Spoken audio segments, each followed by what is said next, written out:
Hello, and welcome back to the Misty Morrison Podcast. I'm your host, Misty Morrison, and this is episode 49 of Petty Please. Here on the Misty Morrison Podcast, we love to listen or read.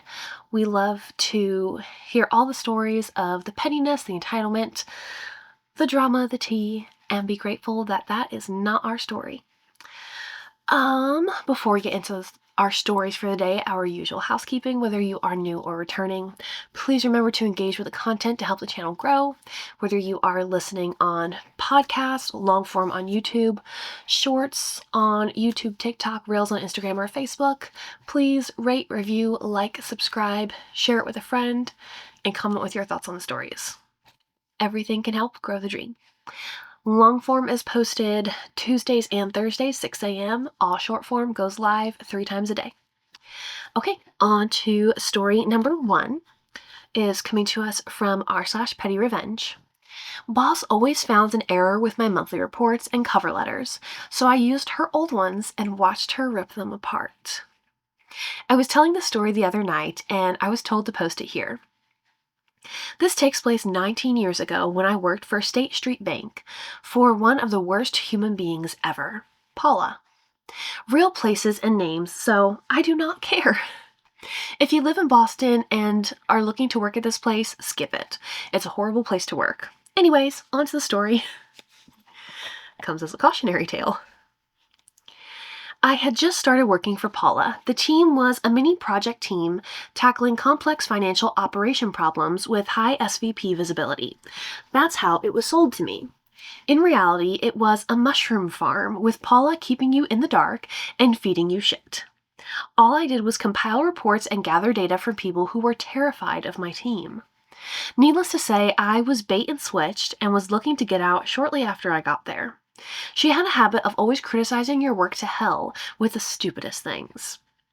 One of the reports I was responsible for was a weekly update on certain oil warrants out of Nigeria. To those that do not know, a warrant is an agreement to buy a commodity at a specific price, regardless of what the current value is. Did not know that. The reason being, there was an option to buy at $30 per barrel when prices peaked at $90 per barrel. We had no idea if the holder knew about this or not, but we had to monitor and report because the liability and loss would have been massive. Anywho, week after week after week after week, Paula would review and rip me a new asshole over the format, verbiage, and every stupid thing not related to the actual numbers being right. Total ticky-tack stuff. One day, I was going through the network files and stumbled across an old folder for a similar project. It was Paula's handiwork before they gave her a team to manage. So I decided to use her format for everything, even changing the report structure to look just like hers and using her cover letter language. I brought it to her office to review and sign off. And she absolutely lost her shit. She asked what happened to the old format. I told her since she didn't seem to like what I had been doing, I thought it best to change it around. She said that this was worse than before, probably the worst I submitted to her. She went on and on for what seemed like forever. I just looked at her and didn't interrupt with a blank look. Her last question to me was, what was I thinking when I made these changes? I told her that I used the formatting and language she used when she was doing a similar report a few years back.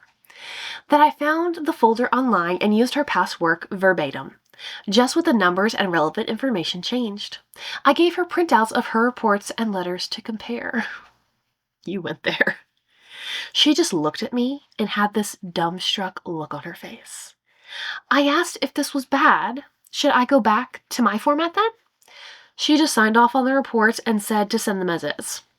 I just wanted to confirm that they were fine to send because less than a minute ago she said it was basically unreadable. She said they were fine as is and we didn't have time to redo them, so I sent them out. I was smart enough to find and save all of her old work, for example, to use. I noticed that she went through and deleted/moved the old folders after I encountered them because I expected her to. This cat and mouse game went on for the remainder of my time there. I would use her template/past work and wait for her to tear it apart. After a few more times, she eventually figured out I grabbed all of them. She asked, and I told her I created SOPs using all of her past work and had it saved locally. It seemed like a logical thing to do. I was able to quit a few months later. F you, Paula. Wow. I mean, this is brilliant. This is brilliant because, I mean, you figured out she was just being mean, tearing your stuff apart, and she couldn't even remember or recognize that it was her work. And I get that, like, people improve over time, and maybe what you did a few years ago does seem very foreign to you based on your work now. Hopefully she's improved since then. But either way, I think you got your point across. Okay, story number 2 is coming to us from r/petty revenge. Park on my lawn. Enjoy cleaning your car windows for the next week or 2. I live opposite a pub and they have a popular live music evening on Mondays. It's always hard to park around here when that happens. I came out to walk over and listen to the music yesterday, and someone has clearly found it so hard to park that they had parked on my lawn. Yep, driven up over the curb and nestled their piece of crap car between my flower pots and parked on the manicured grass. I went into the pub to ask whoever it was to move, and I saw one of the musicians look shifty, but he didn't own up. Or move. Fine.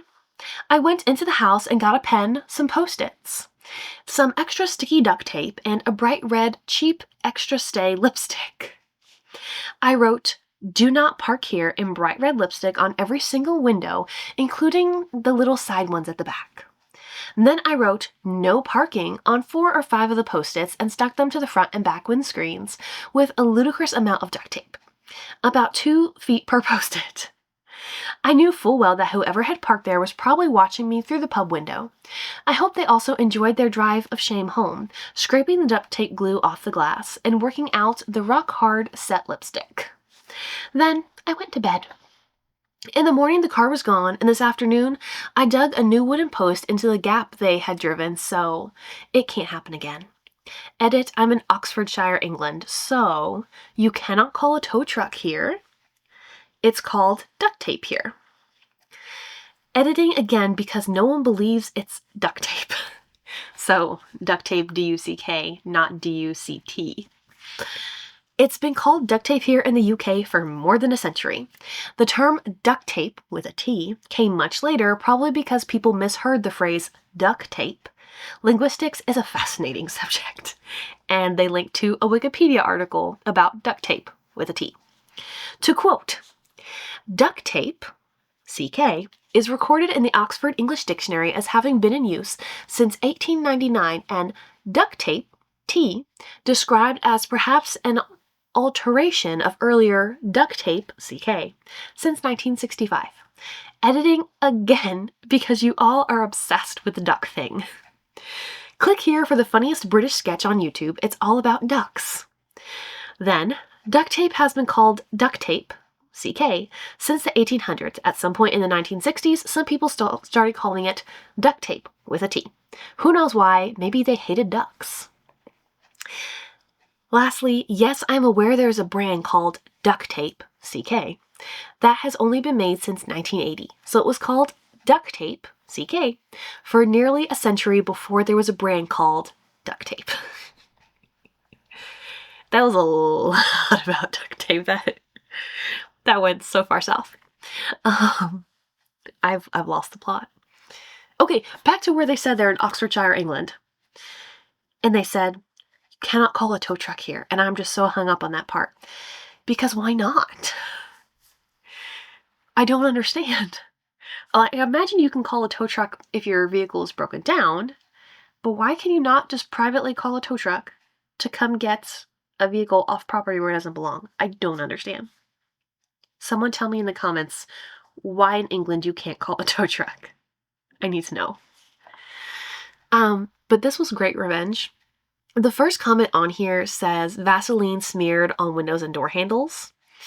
And I think that probably would have been a much easier option than all the massive amount of duct tape that you used. Probably cheaper too.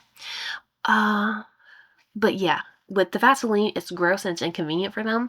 But with the duct tape and everything you wrote, it was a drive of shame. Mission accomplished.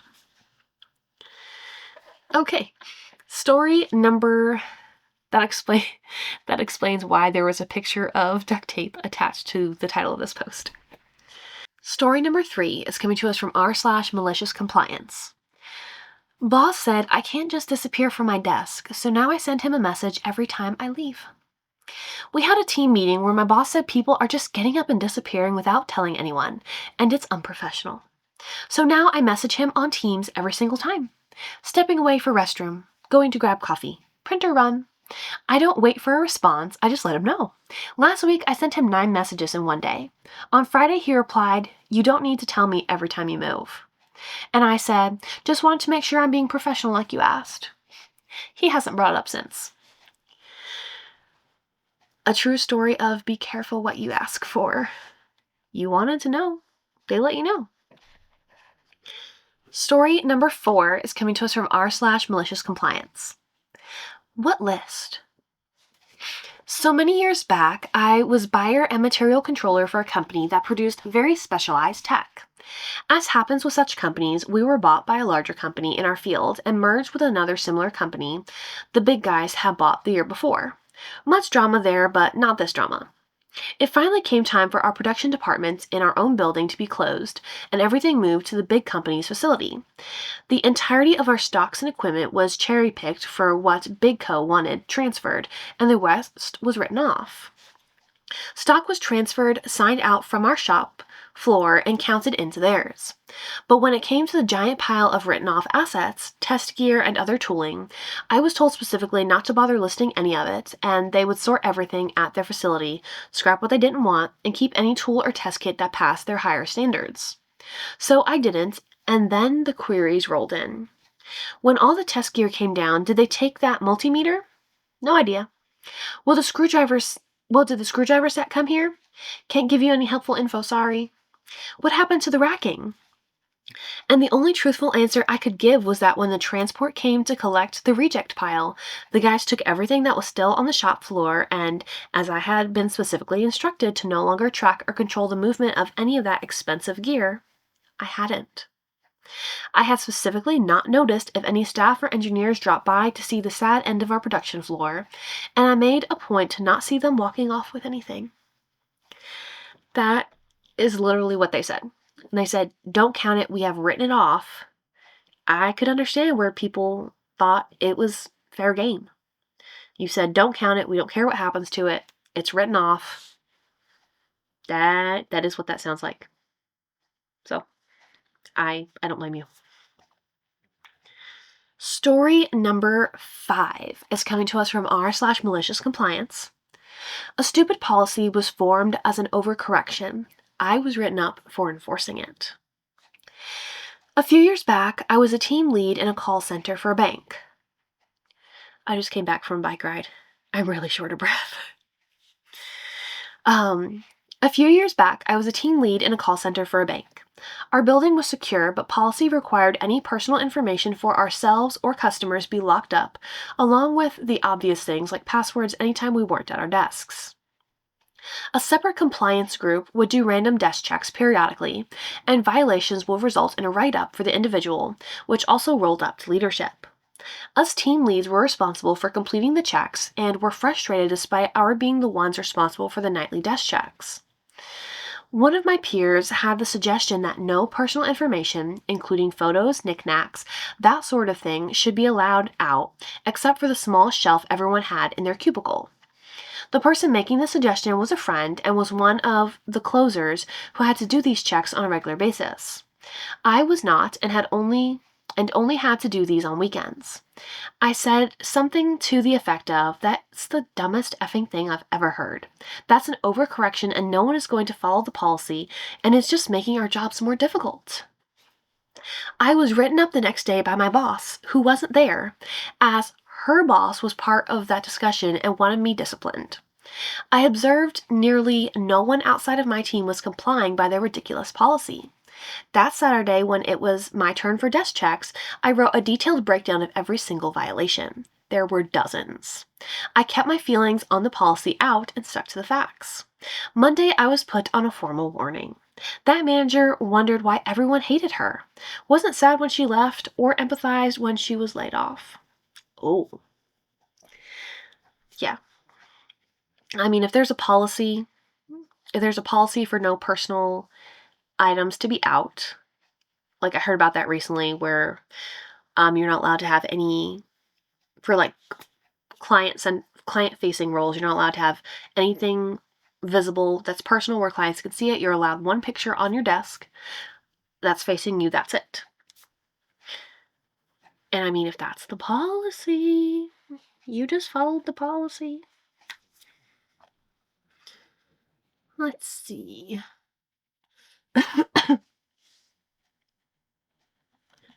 Story number 6 is coming to us from r/malicious compliance.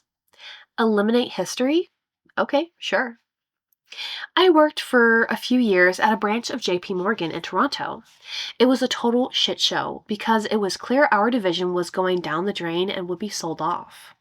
The director took a bizarre position on a cost-cutting program that head office had going. They wanted all divisions to cut back on voicemail, network storage, and email storage. So head office had a spreadsheet of the metrics of this cost cutting. The director laid down the law and wanted deep cuts, so our little division appeared at the top of that spreadsheet. The thing was, I worked on small projects which were often repetitive, so I reused a great deal of information and files from previous projects. This even included voicemail from clients. This information all had to go. That sounded nuts. I told my manager, who was a real suck-up, never questioned directives. He knew this was a stupid idea, but wouldn't admit it. I took a quick pass on everything. I seldom deleted emails, so this was a good idea. I purged as much as I could. Turns out I was one of the biggest users, and now they are making this out to be a problem, which my boss pointed out in my quarterly review. Only company I knew that had quarterly reviews. They bring up, in a review, my voicemail storage. That was it. I purged all my voicemail, email, and file storage, no local storage. I printed out hundreds of pages until my boss noticed, micromanager, and put a stop to it. The new projects came up. They were critical of project planning, and I increased my estimates by 10%, which angered my manager. I stepped him through the steps required. Tell me I'm wrong. No, but you can't do that. Then what do you suggest? Just make it up with the tolerances? Except that it will take me longer, and you know that. I had all the requirements annotated, over 300 pages. That will take time to review. You know this is nuts, so no, why do I need to take the hit on this? You know this will end up in my quarterly review. I never made it to my next quarterly review. I found a new job. Good for you. That is craziness. I also, at work, I probably keep 3/4 of the email I receive. I have a lot of different folders in my email. When it's in email, it's easily searchable by sender, by search words, by subject line. Keeping things in email for documentation is just really easy. I like to do it. I know it takes storage. I never really think about it, but I have a lot of emails. And I refer back to many of them quite often. Story number 7 is coming to us from r/malicious compliance. Customer always found a mistake, so we complied. This goes back to around 1990s. I was an independent designer for a few different printing businesses in the south suburbs of Chicago. Back then, computers were fairly new and print shops were still old school. Those inserts you found in newspapers, they were still hand-lettered back then. Wow. I designed brochures and flyers, laser print proofs, scanned photos. A 150 DPI HP scanner was $1,200. Wow. That's like $5,000 today. And so on. Anyway, one of the print shops had a customer that always found an error, would demand a new proof, and not authorize the job until he signed off on the new proof. Every single time. This line is crooked. This word is too dark. And so on. So we came up with a solution. I'd do 2 proofs. One was the original, accurate one. The other was an obvious, intentional mistake. He'd catch the mistake and ask for a new proof. He'd be told to come back in an hour. It was usually a day or 2. He'd come back and be shown the second proof. He approved it every time. Demand that there's always a mistake? Here you go. Oh, that's crazy, the work that you had to do, but you solved it, but you're still making 2 proofs, and I feel like that sucks for you. Some people just really want something to pick on. Story number 8 is coming to us from r/neighbors from hell. Did I make a huge mistake? This one is labeled What Would You Do? Vent/rant. In December 2024, I purchased a home in a nice neighborhood in a bedroom community. My next door neighbors are renters. They are a middle-aged boyfriend-girlfriend duo with 2 dogs and 3 children between them. 2 of the children are around 5 to 7 years old. On my move-in day, the little kids were using my driveway as a launch pad for their scooters. I didn't think much of it because the house had been empty for about 6 months before I bought it, and I figured that this would abate once we moved in. I was wrong, and it had gone downhill since then. The kids are always launching their balls into my backyard. In May, the daughter, I'm pretty sure the youngest one of the younger kids, threw a beer bottle at me from her backyard when I was in my backyard playing with my then 6-month-old daughter. The beer bottle smashed on the concrete pad my porch is built on, and it shattered about 18 inches away from my daughter. If it had hit my daughter in the head, she could have died or been seriously injured. The kids were home alone with a babysitter, who was a teenage girl that was hanging out with a teenage daughter who lives in the house instead of monitoring them. I was pretty angry and had some firm words with the babysitter and the parents once they got home. I didn't file a police report because I'm an idiot who gives people the benefit of the doubt, and I wanted to trust that this behavior would be modified. First mistake. Since then, the parents haven't done a better job monitoring their children. The kids are always in my yard. The parents let their dogs out of the house in the front lawn where we have no fences, without a leash, and their dogs poop all over my yard. They set up a big baseball net in their side yard, which didn't fit and ended up mostly being in my yard. I once politely asked them to move it, and within days it was back where they put it. On another occasion, I took my daughter out in her stroller for a walk, and their dog, a pit mix, was off leash and came right up to my daughter, who was just the right height to get bitten by the dog if it was aggressive. The owner didn't even try to restrain their dog, and it followed me to my door. A few weeks ago, I thought my house was haunted. Just kidding, but it was spooky sounding, because I kept hearing something slamming against my house. I figured out that the noise came from the kids chunking rocks against my house. A few days later, I caught the youngest boy using my garage door as a target for his baseballs. My dad was visiting and his Lexus was in the driveway at the time, and I'm glad the kid didn't ding it up. There should have been so many police reports at this point. Wow. The rocks, damage to your siding. The baseballs, damage to your garage door. The trespassing with the baseball net or whatever on your lawn. The dog. They also leave their trash cans outside, and in the summer they stink to high heaven. There is always garbage, random junk, and toys in my yard. Every day they let one of their dogs out of the house into the front lawn, off leash, and it generally does its business in my front lawn, and they never clean it up. I am always taking their toys and trash and placing them in a pile in their yard, and they don't seem to get the message. You're being too nice. After the first time of returning them, they don't care that it's not on their property. Once it's in your yard, it's your property. I take all the toys, throw them away. They would have got the hint when they started running out of toys. I had my last straw last week when the little girl who threw the bottle was in my yard playing with the off-leash dog. I called their property manager to make a complaint rather than approach them. I'm a stay-at-home mom to a 14-month-old, and I can't leave her at home alone, and I don't want to drag her into a situation that could get weird. My husband works 14 hours a day, often 6 days a week, and he is conflict-averse and doesn't want to ruffle feathers. The property manager assured me he would take care of the problems and to check in with him in a week. The problems persisted when I called him to check in. His tune changed. He said his tenants told him I was dishonest and to call animal service / the police and not him. Oh. I called animal services and made a report on Saturday. I sent them the many photos that I have of their dog off leash pooping in my yard. I talked with my mom about my frustration, and she told me that I need to be cautious and let it go because she's afraid they will retaliate. So my question is, did I make a mistake? Should I have just let it go on? I don't care what these people do in the privacy of their own home. I just want my boundaries respected. And I feel like I shouldn't have to expose myself to confrontation, but by trying to sidestep it, am I going to end up with a problem? Can anyone help me think through this? And from where I scrolled, I can see the first comment, which is what I've been thinking the whole time. It says, build a fence and add cameras. Fences, oh wait. Okay, OP replied, my backyard is fully fenced in. I'm definitely putting in an application with my HOA to install a fence in my front yard. Oh, okay, so someone replies, if you have an HOA, why aren't you reporting the violations? It sounds like they have. Dig out your CCRs and bylaws and comb through them. Report everything. Once the actual homeowner starts getting fined for shit the tenants do, you might see some action.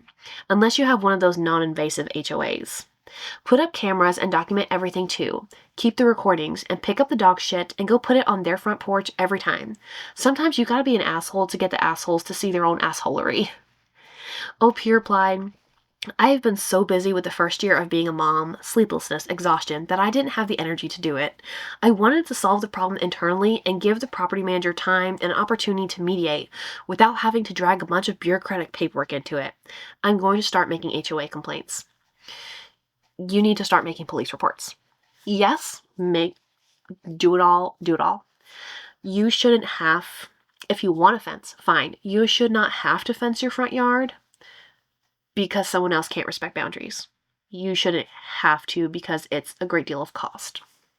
Cameras, definitely, because it will be so much easier for you to just have your camera set up and video evidence is even better. Actively record what they're doing wrong and be able to show those videos as evidence rather than having to be present and be in a place where you can witness it yourself and they will see you to take the pictures. The cameras are better evidence and more passive. If you want a fence, great. You probably need a fence. But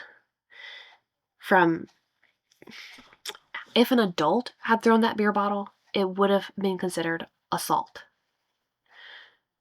From day one of them being aggressive, you should have reported everything to the HOA and the police because that was an aggressive act regardless of whether it was the kid or not, and the parents didn't do anything about it. Report everything, build your file, and I'm confident you can get rid of these people, one way or the other. That was one to end on. Okay, that is 8 stories for this week's episode of Petty Please. That's a little bit of a long one, but I think it was a good one. Thank you so much for being here for another episode of the Misty Morrison Podcast. Remember, kindness changes everything, and I'll see you guys next time. Bye.